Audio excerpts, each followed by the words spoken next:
kawan-kawan di Malaysia secara khusus setelah mereka mendengar bukan fatwa itu pandangan, sampai ada menanyakan syekh siapa. Tadi kan sudah saya sebutkan di situ, saya pernah bertanya kepada guru saya di Mekah, itu guru saya yang bermazhab mazhab Hanafi, kalian nggak perlu komen, sesuka mulut bercakap, sesuka tangan menaik, itu nanti akan besar jadi tanggung jawab kalian, bisa jadi asbab masuk neraka kalian ngomong secara sembarangan tanpa ada dasar ilmu.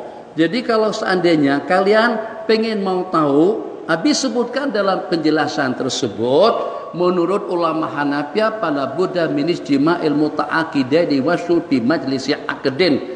Kalau yang namanya khitab assalamu alaika, itu apakah kepada bayangan? Uzawijuka, aku kawinkan kamu itu apakah kepada rekaman? Apakah kepada bayangan? Yang dengan gambarnya nampak, pegang tidak ada manusianya. Jadi itu ihtiyatnya ulama Hanafiyah. Kenapa? Ada yang mengatakan, Syekh minta penjelasan. Tidak apa-apa minta penjelasan, bagus. Tapi jangan komen merapu, merepek tanpa dasar ilmu. Ini perbuatan bukan ikut hawa nafsu, bukan ikut keinginan. Gak ada Islam bangsa Indonesia, Malaysia, Thailand, Sumatera, apa itu tidak ada bahasa seperti itu. Ini bahasa hukum. Bahasa hukum itu tidak ada istilah kenegaraan, tidak ada istilah kesukuan. Hukum bukan miliknya suku bangsa. Hukum itulah hukum daripada Allah Jalla Jalaluh. Pahami bahasa redaksi yang saya gunakan dalam penyataan menjawab pertanyaan daripada sahabat kita pada malam kemarin.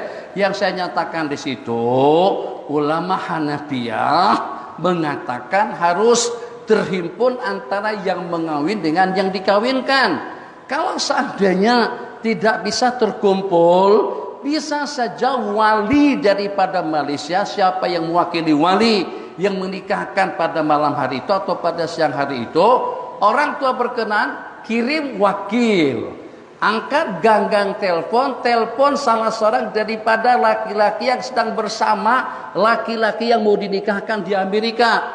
Aku wakilkan kepada kamu untuk menikahkan anakku.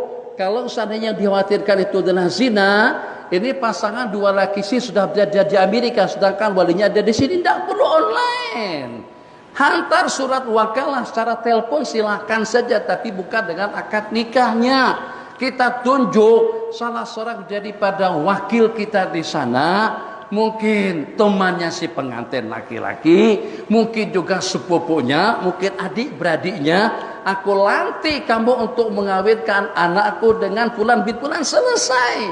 Kenapa harus dengan online? Ulama mengatakan yuhtatu bil abdha'i ma la yuhtatu bi ghairiha. Kita harus ihtiyat, berjaga-jaga, berwaspada dan berhati-hati tentang kemaluan. Kalau segala sesuatunya, apa hukumnya tentang pakaian model baru, apa hukumnya makanan model baru, apa hukumnya minuman model baru, apa hukumnya fashion model baru, jawabannya al-aslu fi dzalikal ibaha, hukum asalnya itu adalah mubah. Tapi kalau kita bertanya tentang nikah kawin, hukum asalnya itu adalah at-tahrim. Selama tidak ada dalil yang memastikan tentang kehalalannya, laki-laki tidak boleh berdua-duaan menyentuh perempuan yang bukan istri dia. Ini makna yuhtatu bil abdha. Kita ihtiyat, lebih berwaspada tentang abdha, artinya tentang kemaluan, yang kita tidak berihtiyat, tidak berwaspada dan tidak berjaga-jaga dan berhati-hati seperti itu terhadap perkara-perkara yang lain. Kenapa tidak demikian dengan cerai-cerai lain? Nikah ngumpul, untuk berkumpul, jima, khalwat, sentuh menyentuh, meraba, mencium, memeluk. Itu takkan kita dengan cara yang remang-remang. Jangan sampai dengan lockdown saja tidak pasti, ternyata dengan kalian ambil pasti. Tapi ternyata dengan perkara yang boleh menyentuh tentang nasab dan keturunan, dengan begitu mudahnya kalian menghalalkan. Jangan berbicara dengan emosi, berbicara dengan Al-Quran, berbicara dengan dalil. Saya sebut ulama Hanafiyah, boleh kita rujuk kembali kitab-kitab daripada ulama Hanafiyah. Kalau kita dalam mazhab Imam Syafi'i dengan mazhab jumhur ulama, ada yang namanya lughatut takhatub, bermuhatabah. Apakah pernah berlaku pelantikan kepada seorang Datu Mufti yang dilantik oleh yang di Pertuan Agung misalnya, sedangkan dengan Datu Mufti tidak ada di tempat, tidak berhadapan dengan yang di Pertuan Agung? Ayo, kira-kira mana yang lebih berat? Pelantikan tentang Datu Mufti atau Menteri Agama atau dengan sesiapa saja dalam jajaran kabinet itu harus hadir di istana untuk diangkat sumpah oleh yang Bertuan Agung untuk dibacakan watika di hadapannya. Ini perkara yang kalau secara online pun tidak ada masalah. Nanti akan merebak permasalahan kita sampai kepada bab salat berjamaah. Apakah juga salat berjamaah kita secara online? Imam sendirian di rumah, makmum juga di rumah masing-masing. Allahu Akbar. Kenapa? Karena kita online salat berjamaahnya. Nanti akan salat jamaah seperti juga dengan salat jumatannya. Akan online juga hukum diarapannya. Hancur agama kita kalau ikut pikiran kalian. Jadi yang komen itu serahkan kepada datu-datu mufti, serahkan kepada ulama-ulama di Indonesia, di Malaysia, di seluruh dunia. Tidak ada istilah suku dan bangsa ini daripada bangsa apa. Memang di Indonesia terdapat 1001 kemaksiatan, kemungkaran. Tapi kita tidak berbicara tentang itu. Yang kita bicarakan sekarang satu masalah, bolehkah menikah secara online? Itu yang dipermasalahkan.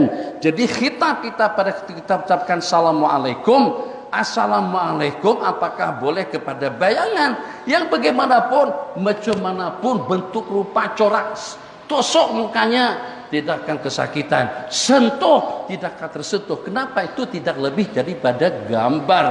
Tapi pada itu terkumpul dalam majlis yang sama, berarti dengan kita berhadapan. Uzawijuka, aku kawinkan kamu. Kamu tuh kepada siapa? Bukan kepada gambar, bukan kepada bayangan, bukan juga kepada orang yang dadak jauh. Jadi kalau seandainya tidak ada dalil sekalipun tentang itu, tetap saja kita berwaspada dan berhati-hati tentang nikah kawin berbanding dengan perkara-perkara lainnya. Kalau dengan cerai memang boleh melalui SMS dengan niat. Kalau dengan cerai memang boleh dengan tulisan. Karena itu kinayah juga dengan perantaraan niat. Kenapa? Sebab cerai itu berarti merungkai, berarti membatalkan atau berarti memutuskan rabitatus zaujiyah, tali yang mengikat antara pasangan dua laki istri. Sementara kalau dengan nikah itu dengan kita mengikat hubungan antara laki perempuan yang tadinya tidak halal berkumpul menjadi halal, yang tidak halal berpegangan, berciuman, berpelukan, jima, dengan yang terakhir ternyata diperbolehkan dengan kalimatullah. Wastahlaltum furujahun nabi kalimatillah. Apakah kalau pada waktu yang komplain, yang memprotes, yang punya pandangan seperti itu manusia kecil daripada asal Banjarmasin, itu berarti mutlak salahnya. Dan apabila kalau dengan mufti atau menteri agama sekalipun berbicara, berarti mutlak kebenarannya. Apakah kalian beranggapan kalau sudah jadi mufti, jadi menteri, jadi presiden, jadi yang di Pertuan Agung, jadi raja, itu berarti maksum? Renung, tidak ada seorang pun yang maksum di kalangan kita. Tapi kita diajarkan untuk kita berwaspada. Kondisi dalam keadaan seperti sekarang, keadaan darurat, ternyata masih ada jalur agar bagaimana dengan akad nikah itu bisa berlangsung, boleh berlangsung dengan baik tanpa harus dengan kita menginjak atau memijak atau membelakangi atau mengetepikan pandangan-pandangan daripada ulama-ulama kita dahulu. Nabi kita berpesan kepada kita semuanya, dak ma yaribuka ila ma la yaribuk. Tinggalkan perkara-perkara yang membimbangkan kamu kepada perkara-perkara yang tidak membimbangkan. Saya menghimbau kepada mereka-mereka yang komen panjang, komen daripada 100 melompat jadi 3.000, menjadi pada 8.000, 12.000 sekarang. Komennya tambah banyak lagi. Memang kalau kita baca sakit kepala kita. Jadi bukan. Bagi Abi, terima kasih banyak kepada komen yang seperti itu. Tapi kamu kesian. Kamu kesian-kesiani diri pribadi kalian dengan komentar yang secara membabi buta. Bukan atas dasar ilmu, hanya semata-mata atas dasar kesukuan. karena dia daripada mana, Abi juga daripada mana, atau atas dasar karena emosi, atau karena melihat kebalnya kumpulan-kumpulan tertentu yang kalau pada kubuat statement berarti mutlak kebenarannya. Kebenaran bukan milik sesiapa. Al-haqqu ahaqqu ayyuttaba. Kebenaran itu datangnya daripada Allah. Mungkin saja muncul daripada manusia yang paling kecil, manusia yang paling kerdil. Maka jangan sampai yang ditulis oleh tangan, yang dikomentari oleh mulut, yang diucapkan dalam perkataan akan membelanggu dan mencampakkan diri kepada lembah murka Allah. Dan juga kepada mereka-mereka yang komen mengatakan muka neraka jahanam kepada Habib Umar dan juga muka orang-orang syirik. Kalian jangan ngomong seperti itu. Tidak ada yang tahu tentang kesudahan. Yang paling kita khawatirkan kesudahan kita nanti. Apakah kamu yang komen begitu sudah ada jaminan mesti dengan husnul khatimah? Apakah kalian yang komen seperti itu sudah ada jaminan surga dan akan terelak daripada azab api neraka dan juga daripada jepitan kubur? Kalau tidak ada, jangan komen.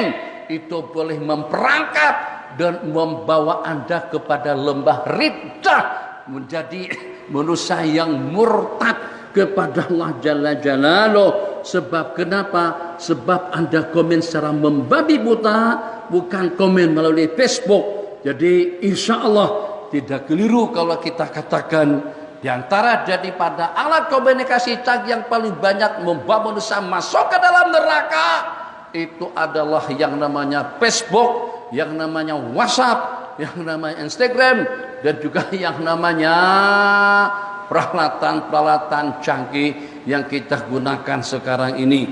Jadi kita manfaatkan demi untuk kepentingan agama, demi untuk kepentingan kita, demi untuk keselamatan dan kesejahteraan. Jangan sampai peralatan modern dan canggih itu dengan kemodernannya semakin modern untuk memperangkap dan juga untuk mencampakkan seseorang ke dalam lembah murka dan neraka Allah Subhanahu wa taala. Hadza wabillahi taufik.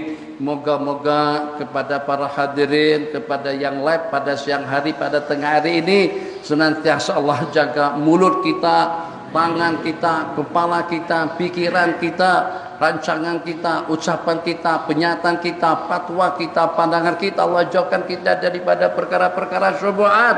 Allah jauhkan kita daripada perkara-perkara yang membimbangkan, yang membuat umat jadi resah, yang membuat orang jadi tidak tenang, yang membuat dengan manusia terperangkap dan terjebak dalam lembah kehancuran dan kebinasaan. Wal iyadu billah. Hadza wabillahi taufik. Bisirri al-Fatihah.